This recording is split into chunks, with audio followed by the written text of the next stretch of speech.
WhatsApp guys, welcome to my channel. इस video में मैं आपको जीएसटी के बारे में बताऊंगा कि जीएसटी होता क्या है, उसके टाइप्स क्या हैं, उसके बेनिफिट्स क्या हैं और जीएसटी लाने की जरूरत क्यों पड़ी।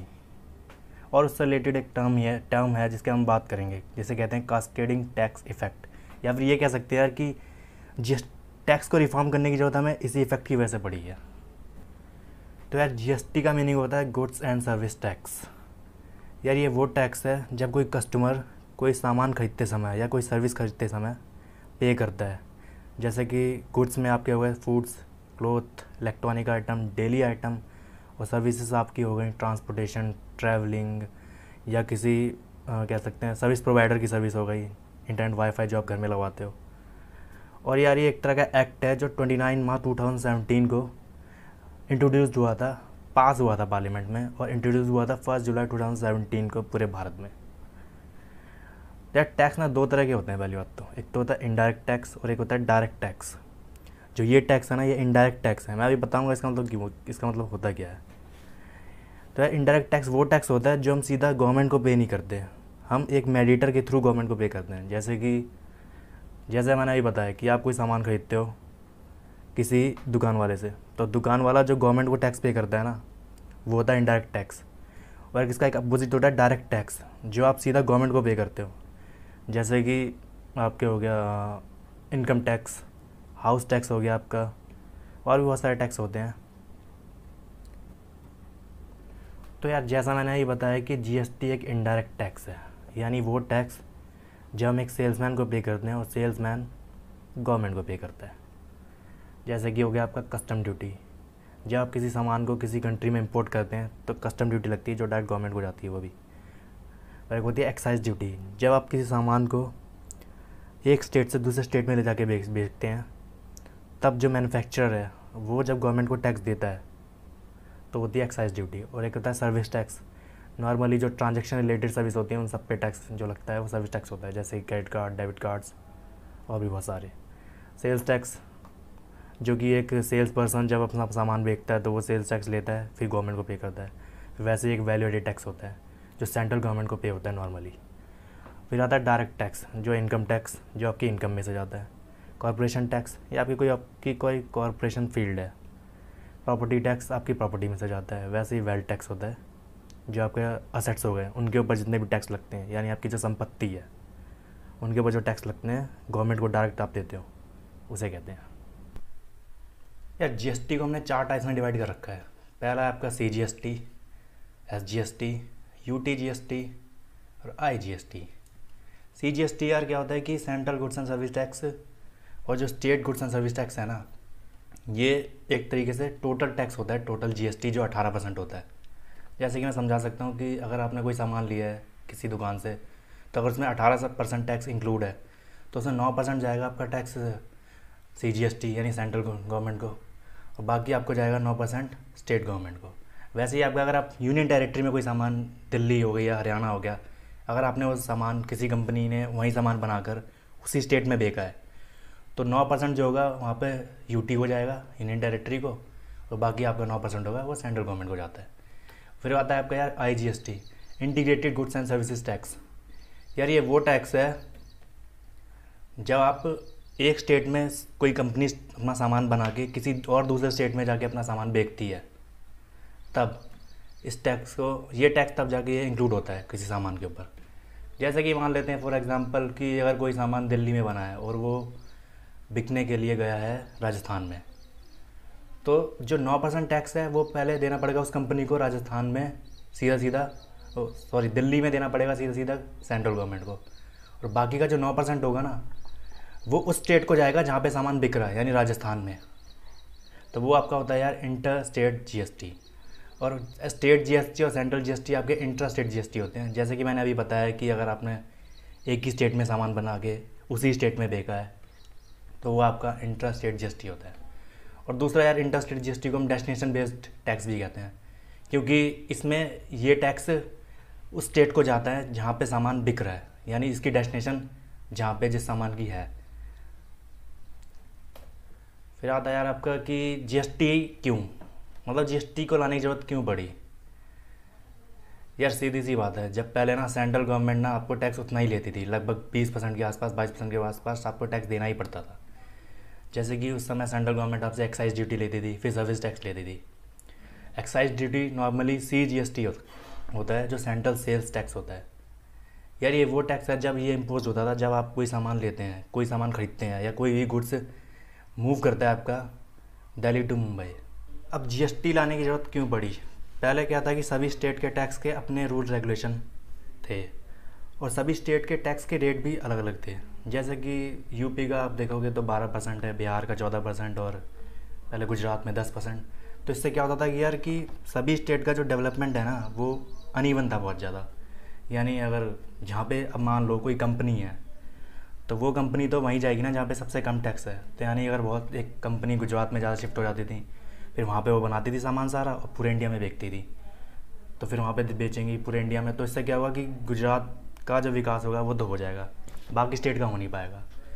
और इससे क्या है कि यही नहीं है कि जब मान लो कि कंपनी अपना सामान अपने एक स्टेट में बना रही है गुजरात में, और बहुत सारी जगह बेच रही हैं, पूरे इंडिया में बेच रही हैं अलग अलग स्टेटों में, तो वहाँ पे क्या था कि तो सेंट्रल सेल्स टैक्स लग जाएगा पहला तो आपका, जो देना पड़ेगा गवर्नमेंट को, सीधा सीधा वो कंपनी को गवर्नमेंट को देना पड़ेगा। फिर उसके बाद जब वो किसी और स्टेट में जाएंगी ना, तो वहाँ पे उनको एंट्री टैक्स और वहाँ का वैल्यू एडिड टैक्स, जो कि हर स्टेट का अलग अलग है। यानी कि अगर वो यूपी में बेचेंगी सामान तो उन्हें 12% देना पड़ेगा, और अगर बिहार में बेचेंगी तो 14%। तो वैसे अगर कहीं और बेचेंगी किसी और स्टेट में तो वहाँ पे 13%। तो इससे क्या होता था कि यार कि जो फाइनल प्रोडक्ट होता था ना, जो फाइनल गुड्स होता था वो कस्टमर पे वो बहुत ज़्यादा महंगा होता था। और पहले ये भी था कि कुछ तो टैक्स ऐसे थे कि जो स्टेट गवर्नमेंट जो लगाएगी, यानी स्टेट गवर्नमेंट के द्वारा जो टैक्स फिक्स किए गए हैं गुड्स के ऊपर, उसके लिए कंपनी क्लेम नहीं कर सकती थी सेंट्रल गवर्नमेंट को कि उनके रूल्स और रेगुलेशन और उनके टैक्स बहुत ज़्यादा अनइवन है। उनके लिए सेंट्रल गवर्नमेंट अवेलेबल ही नहीं थी पहले। तो बाद में क्या हुआ कि फिर इसी को हटाने के लिए जो CST है, जो आज सेंट्रल सेल्स टैक्स है, जहाँ पे हर स्टेट में जाने के लिए आपको उस स्टेट का टैक्स देना पड़ेगा, और प्लस अपने स्टेट में कंपनी बनाने के लिए गवर्नमेंट को देना पड़ेगा टैक्स। तो इससे क्या है कि कंपनी का तो एक तो बहुत ज़्यादा प्रॉफिट है वो कम हो जाएगा, ऊपर से फाइनल प्रोडक्ट है वो आपको बहुत महंगा मिलेगा, ऊपर से सप्लाई चेन जितनी लंबी होती जाएगी ना, तो आपको उतना ही टैक्स देना पड़ेगा बार बार। यानी आपने पहले मैन्युफैक्चर से होलसेलर पे, फिर होलसेलर से सेलर पे फिर टैक्स दिया आपने, फिर उसके बाद फाइनली जब आपको कस्टमर को बेचोगे तब आपने वैल्यू एडिड टैक्स फिर से दिया, और आप पहले ही टैक्स दे चुके हो इतनी जगह, तो वो ऐड होता रहेगा टैक्स बार बार, जिससे कैस्केडिंग बन जाती है, जिसे हम कैस्केडिंग टैक्स कहते हैं। तो उससे क्या हुआ कि कंपनियां भी कम आती थी इंडिया में, क्योंकि कंपनियां क्यों आएंगी, वो देखेंगी कि इंडिया में हर स्टेट में अलग अलग टैक्स है, तो इससे ओवरऑल कंपनी का प्रॉफिट भी तो कम हो गया। और जब फाइनल प्रोडक्ट कंपनी को बहुत महंगा बेचना पड़ेगा, फिर फाइनल प्रोडक्ट अगर बहुत ज़्यादा महंगा होगा तो लोग ज़्यादा उसे खरीदेंगे भी नहीं। एक ये भी नॉर्मल सा सिनेरियो बन जाता है। तो इसलिए अब क्या है कि इसके लिए GST तभी हमें लाना पड़ा, ताकि अब क्योंकि ये पूरे इंडिया में सेम ही टैक्स होगा, हर स्टेट में सेम टैक्स होगा। अगर आपका गुड्स इलेक्ट्रॉनिक आइटम है या फिर कोई नॉर्मल आइटम है, तो कैस्केडिंग टैक्स होता क्या है, या कैस्केडिंग टैक्स इफेक्ट कहें इसे, या इसका मतलब होता है कि टैक्स ऑन टैक्स। जब आप टैक्स पहले ही पे कर चुके हो, आप दोबारा उसी एक ही सप्लाई चेन पे दोबारा टैक्स पे कर रहे हो, उसी टैक्स पिछले टैक्स को इंक्लूड करके, तब उसे कहते हैं हम कैस्केडिंग टैक्स इफेक्ट। मैं उसे आपको एक एग्जांपल समझाता हूँ। मान लो यार किसी कंपनी ने कोई रॉ मटेरियल ख़रीदा और वो उसकी कॉस्ट उसी 100 रुपये थी, और उसने टैक्स पे किया स्टेट गवर्नमेंट को 10%, तो उसका टोटल हो गया 110 रुपये। तो मान लो जब उसने किसी मैन्युफैक्चरर को बेच दी वो सामान बेका, तो उसने 40 रुपये ऐड किए अपने प्रॉफिट के, जो वैल्यू एडिड है, और उसने 10% टैक्स दिया अपना 15 रुपये जो है, तो टोटल कितना हो गया 165। तो यार अगर जो 150 को अगर हम देखें ना, डिवाइड करें कि इसमें टैक्स कैसे दिया गया, तो 100 रुपये तो टैक्स उसने दिया उसका, कि जो उसकी कॉस्ट थी, जो उसने मटेरियल ख़रीदा था, और 40 रुपये उसने कहाँ दिया, जो उसने प्रॉफिट अपना ऐड किया था 4 रुपये, और जो 10 रुपये जो 1 रुपया टैक्स है वो उसने कहाँ दिया है, जो पहले टैक्स ऐड हो चुका है रॉ मटेरियल में। तो यार यही टैक्स ऑन टैक्स है कि जहाँ हम पहले टैक्स दे चुके हैं 10 रुपये का, तो हम वहाँ दोबारा क्यों टैक्स दे रहे हैं।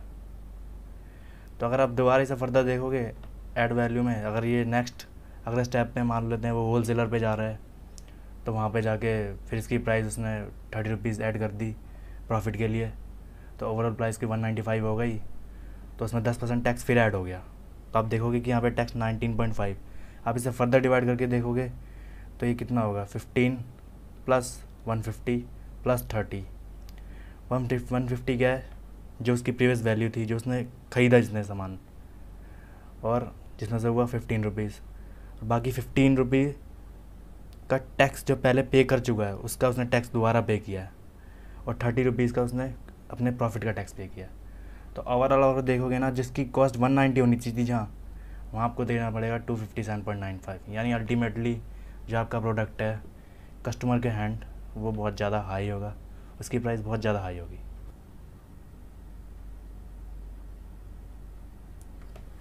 और अगर किसी गुड्स के प्रोडक्शन की सप्लाई चेन जितनी ज़्यादा लंबी होगी तो हर स्टेज पे टैक्स के ऊपर टैक्स ऐड होता जाएगा, जिससे कि क्या होगा कि फाइनल प्रोडक्ट अल्टीमेटली बहुत ज़्यादा महंगा हो ही जाएगा। फॉर एग्जांपल कि पहले रॉ मटेरियल से वो फिर मैन्युफैक्चर पे जाएगा, फिर मैन्युफैक्चर से वो वेयर हाउस में जाएगा, फिर वेयर हाउस से वो रिटेलर पे जाएगा, रिटेलर से फिर आपके कस्टमर के पास आएगा। तो जितनी जगह ये बार बार जाएगा उतनी बार उसे टैक्स के ऊपर टैक्स देना ही पड़ेगा, बार बार वैल्यू एडेड टैक्स ऐड हो। तो टैक्स ऑन टैक्स को एलिमिनेट करने के लिए हमें इनपुट क्रेडिट्स को लेके आना पड़ा। अब इनपुट क्रेडिट क्या होता है कि एक मैकेनिज़्म है जो जीएसटी के अंडर आता है। इसमें होता क्या है कि जब सेलर मैन्युफैक्चर से गुड्स ख़रीदता है तो वो उस समय एक टैक्स पे करता है गवर्नमेंट को, तो जब वो आगे उसे कस्टमर को बेचता है तो उसमें वो टैक्स प्लस अपना प्रॉफिट, और उसके बाद वो उसे बेचता है तो फिर दोबारा टैक्स लेता है जो वो कस्टमर से, वो दोबारा उसे गवर्नमेंट को पे करना पड़ता है पूरा, जो कि पहले ही वो टैक्स पे कर चुका है, उसका टैक्स दोबारा पे करना पड़ता है। तो इसमें होता क्या है कि उसका ओवरऑल प्रॉफिट कम हो जाता है।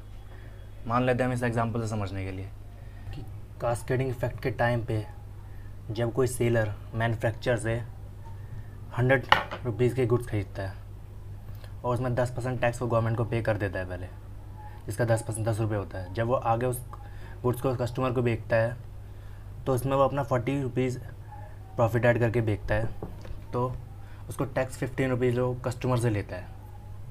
तो वो आगे फिर दोबारा ये ना टैक्स वो गवर्नमेंट को पे कर देता है, जिससे कि नेट टैक्स का कितना हो गया 25, और नेट प्रॉफिट कितना हो गया 30, जबकि पहले इसने प्रॉफिट कितना जोड़ा था 40। तो यहाँ पे प्रॉफिट कम हो गया।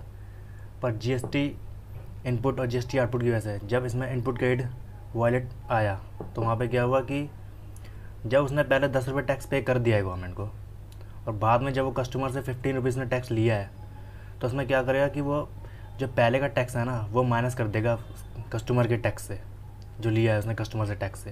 तो यानी कि नेट टैक्स को सिर्फ 5 रुपये देना पड़ेगा, और नेट प्रॉफिट अब इसका कितना हो गया 40 रुपीज़, यानी उसका प्रॉफिट उतना ही हो गया, बच गया, और टैक्स कम हो गया। यानी टैक्स से अब फर्दर आगे अगर मान लो कोई सप्लाई चेन और बढ़ती है तो आगे वो प्रोडक्ट और कोई बेचता है, या कोई मैन्युफैक्चरर से सेलर, फिर सेलर से कस्टमर जाता है अगर, तो फिर वो टैक्स कम होता रहेगा। यानी पिछला टैक्स हम माइनस करते रहेंगे हर स्टेज पे, जिससे क्या होगा कि इसका ओवरऑल प्रॉफिट सेम रहेगा और टैक्स से ज़्यादा पे नहीं करना पड़ेगा। ठीक है, फिर हम इसे एक और एग्जांपल से समझते हैं। ये है पहले का जब कास्केडिंग इफेक्ट हुआ करती थी। उस समय क्या था कि मैन्युफैक्चर ने 1,000 रुपये का सामान खरीदा है, जिसमें से उसने 10% टैक्स पे कर दिया है, तो टोटल इन्वॉइस का 1100 रुपये बना। फिर आगे जब वो वेयर हाउस में गया तो वहाँ पे 300 रुपीज़ का प्रॉफिट ऐड हुआ। फिर उसमें 140 का टैक्स बना और टोटल इन्वॉइस हो गया 1540 रुपये का। फिर जब वो आगे रिटेलर पे गया तो रिटेलर ने उसने अपना प्रॉफिट जोड़ा कस्टमर को बेचने के लिए, फिर उस पर टैक्स बना 204 रुपये का, और टोटल इन्वॉइस हो गया 2244 रुपये का। तो टोटल जो कस्टमर के पास पे किया जो कस्टमर ने वैल्यू, वो 2244 रुपये। और अगर करंट टैक्स रेजिम में देखें तो मैन्युफैक्चर में 100 रुपीज़ 1000 रुपीज़ के टैक्स रेट में 10% टैक्स ऐड हुआ है, जो कि 100 रुपीज़ है, और जो इन्वॉइस टोटल है 1100 रुपये है। और जब वो वेयर हाउस में जाता है तो आप देखोगे कि उसमें टैक्स हमने ऐड नहीं किया है, अपना सीधा प्रॉफिट ऐड किया है डायरेक्ट वैल्यू में। तो 1300 रुपये, 1300 में फिर 10% टैक्स, और फिर जो 30 रुपये जो टैक्स पेबल है वो कैसे हुआ, जो 100 रुपये टैक्स था ना वो उसका डिजिटल वॉलेट में सेव हो गया है, जो कि करंट इनपुट की फॉर्म में है, और जिसमें से 130 में से 100 माइनस कर दे तो 30 पेबल रह गया। तो टोटल कॉस्ट कितनी बन गई 1430।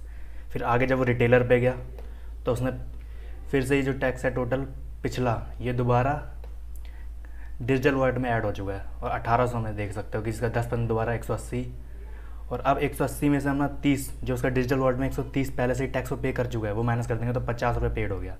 तो ऐसे अगर आप फाइनल प्रोडक्ट देखोगे तो ओवरऑल कॉस्ट कितनी होगी उसकी 1920 रुपये, जबकि पहले कितनी थी 2244। तो इससे जो कस्टमर के पॉइंट पे जो कॉस्ट पे करनी है ना कस्टमर को वो कम हो गई है, यानी एक्सपेंसिव वो गुड्स जो की प्राइस है वो कम हो चुकी है ओवरऑल। तो अगर हम देखें कि यार जीएसटी पे करने की क्या कंडीशंस हैं तो यार उसकी कंडीशन तो एक तो पहली यही है कि जिस कंपनी का बिज़नेस या फिर कोई रिटेलर या कोई मैन्युफैक्चर 20 लाख से टर्नओवर ज़्यादा या 20 लाख है तो उसको जीएसटी पे करना पड़ेगा। और अगर वो इंटर स्टेट ट्रेडिंग करता है यानी एक स्टेट में वो प्रोडक्ट अपना मैन्युफैक्चर करके किसी और स्टेट में बेचता है तो उसको जीएसटी पे करना पड़ेगा। फ़र्क नहीं पड़ता कि वो 50,000 का है, 50,000 है उसका टर्नओवर या 50 लाख है। और तीसरा जितने भी एंड कस्टमर्स हैं ना उन सबको तो जीएसटी पे करना ही होगा हर प्रोडक्ट पे जब भी वो कोई गुड्स कंज्यूम करेंगे। तो यार इसके एडवांटेज देखते हैं जीएसटी का। पहला एडवांटेज तो एक तो यही है कि पूरे इंडिया में सेम है अब एक टैक्स है, जबकि पहले क्या था हर एक टैक्स हर स्टेट का अलग अलग था, ताकि टैक्स बहुत ज़्यादा अनबैलेंस था जिससे कि यार कंपनियाँ आती नहीं थी पहले तो, क्योंकि उनको बहुत ज़्यादा टैक्स देना पड़ता है जिससे उनका ओवरऑल जो प्रॉफिट होता है वो कम हो जाएगा। और दूसरा कि कास्केडिंग इफेक्ट टैक्स इफेक्ट है, इसी को एलिमिनेट करने के लिए हमें जीएसटी लाने की जरूरत पड़ी है। एक तो ये है। और जब से जीएसटी आया तो आप देखोगे कि इसका रजिस्ट्रेशन सबसे ज़्यादा बढ़ गए हैं। जितने भी पहले बिज़नेस वगैरह थे या छोटे छोटे बिज़नेस थे वो रजिस्ट्रेशन नहीं करते थे अपना, पर जीएसटी की वजह से वो रजिस्ट्रेशन कर सकते हैं और टैक्स के लिए एलिजिबल है, पेएबल भी है। और जितने भी स्मॉल बिजनेस हैं हमारे उनको एक तरह की स्कीम है उनके लिए कि अपने बिजनेस को एक्सपांड कर सकते हैं। यार एक बात तो सिंपल है, अगर आपको अपना बिजनेस एक्सपेंड करना है तो उसके लिए आपको टैक्स पे करना ही पड़ेगा ताकि गवर्नमेंट की नज़र में आप आ सको और आपका टैक्स जो आपका बिज़नेस है तभी आगे बढ़ सकता है। आप 2 नंबर में कोई भी बिज़नेस आगे नहीं बढ़ा सकते। और जितने भी अनऑथराइज सेक्टर थे जो वो सब के सब जीएसटी के अंदर रेगुलेटेड हो जाएंगे, क्योंकि उन्हें एक तरह का एक अपॉर्चुनिटी है कि वो टैक्स पे कर सकते हैं और जितने भी हैं उनको रेगुलेट करने का मौका मिला है। और एक तो और हाँ एक और ये है कि पहले क्या था कि जब आप इंटर स्टेट डीलिंग करते थे या ट्रेडिंग करते था कि कोई मैन्युफैक्चर कंपनी ने कोई अपने गुड्स बनाया है किसी पर्टिकुलर स्टेट में, फिर वो बेच रही है किसी और स्टेट में जाके, तो उसके वहाँ के स्टेट के हिसाब से उसको टैक्स देना पड़ता था कि अगर कोई स्टेट का टैक्स कम है तो वहाँ कंपनी को ज़्यादा फ़ायदा होता है, जबकि किसी स्टेट का टैक्स ज़्यादा है तो वहाँ कम फ़ायदा होता है।